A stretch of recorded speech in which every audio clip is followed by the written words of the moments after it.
Halo rekan-rekan petani, pernah nggak sih kalian mendengar bahwa tanaman padi bisa tumbuh lebih sehat, lebih hijau, dan anakannya makin banyak hanya dalam 2 minggu setelah penggunaan bahan ini? Penasaran kan? Pakai pupuk apa ya? Kok bisa begini? Nah, di video kali ini kita akan bahas rahasia yang sering terlewatkan, yaitu penggunaan garam sebagai pupuk tambahan. Simak terus ya, karena tips ini bisa bikin padi kita jauh lebih subur, hemat pupuk, dan tentunya menambah hasil panen hingga 3 kali lipat. Yuk, kita mulai videonya.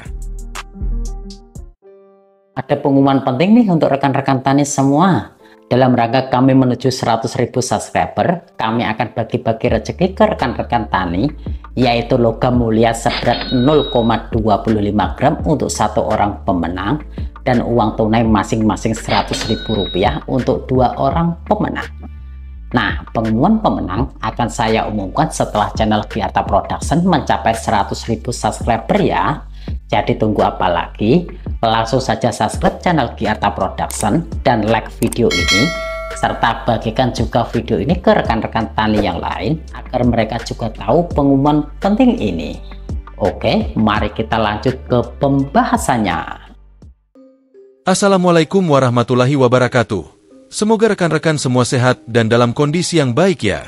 Di video kali ini, kita akan membahas salah satu cara efektif dan hemat untuk meningkatkan kesuburan tanaman padi kita, yaitu dengan menggunakan garam sebagai pupuk tambahan. Bagi yang belum tahu, garam ternyata memiliki manfaat yang sangat baik untuk tanaman padi, terutama saat pemupukan pertama di usia sekitar 7 hingga 10 hari setelah tanam. Yuk, kita simak lebih lanjut bagaimana cara penggunaannya dan hasilnya seperti apa.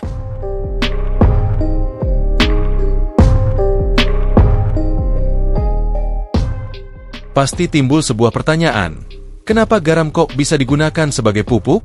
Mungkin terdengar agak unik ya, menggunakan garam untuk pupuk. Tapi ternyata, garam mengandung elemen penting seperti natrium dan klorida yang sangat bermanfaat dalam proses fotosintesis dan membantu penyerapan nutrisi oleh tanaman.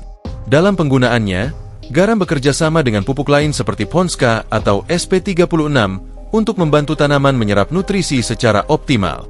Tidak hanya itu, penggunaan garam dalam dosis tertentu bisa membantu meningkatkan ketahanan tanaman terhadap cuaca dan memperbaiki kualitas tanah yang sudah cukup lama digunakan. Nah, dalam video ini, saya akan menunjukkan 2 lahan berbeda yang saya gunakan untuk percobaan.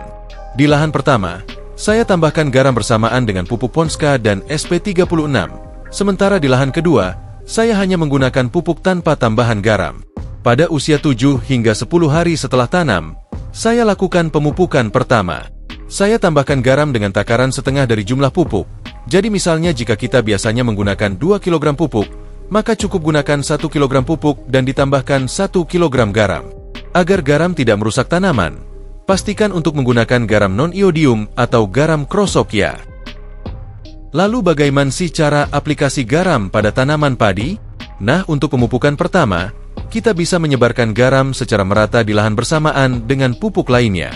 Sebaiknya lakukan aplikasi ini saat tanaman padi berusia 7 sampai 10 hari setelah tanam. Perhatikan juga kondisi cuaca. Jika memungkinkan, aplikasikan garam saat tanah masih lembab agar lebih mudah diserap oleh tanaman. Dalam penggunaan garam, dosisnya sangat penting sekali. Gunakan sekitar setengah dari dosis pupuk biasa, dengan perbandingan 2:1 antara pupuk dan garam. Nah, sekarang mari kita lihat hasilnya.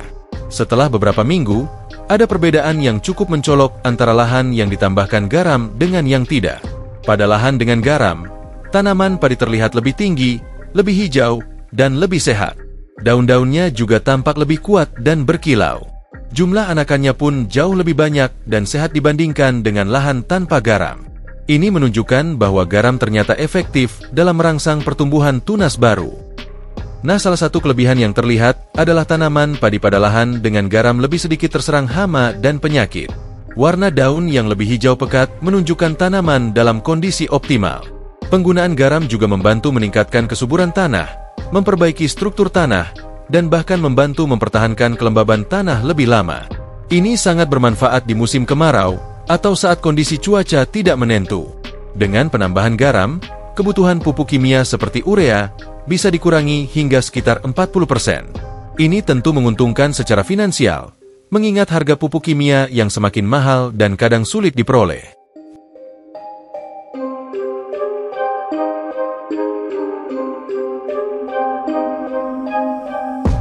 Jadi, bagi petani yang ingin menghemat biaya tetapi tetap memperoleh hasil yang maksimal, penggunaan garam bisa menjadi solusi praktis dan efektif. Penting juga untuk selalu menggunakan dosis yang tepat. Meski garam bermanfaat, penggunaan yang berlebihan bisa merusak tanaman. Pastikan untuk memilih jenis garam yang benar, yaitu non-iodium atau garam krosok, dan jangan pernah menggunakan garam meja yang beriodium karena bisa merusak padi. Lantas, kapan dan bagaimana mengulang penggunaan garam? Nah, setelah pemupukan pertama, kita bisa melakukan pengamatan pada tanaman untuk melihat reaksi mereka. Jika pertumbuhan tanaman terlihat baik, pemupukan dengan garam bisa dilanjutkan pada tahap pertumbuhan berikutnya. Namun, hindari penggunaan garam secara terus-menerus dalam jumlah besar agar tidak mengganggu keseimbangan nutrisi di tanah.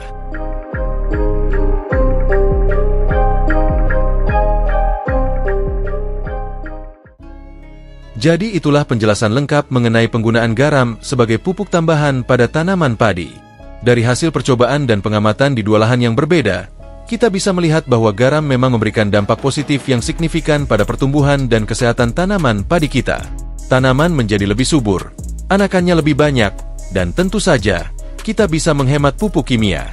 Jadi, bagi rekan-rekan petani yang ingin mencoba metode ini, semoga informasi ini bermanfaat dan bisa menambah hasil panen kalian. Jangan lupa untuk terus mengamati kondisi tanaman dan menyesuaikan dosis sesuai kebutuhan.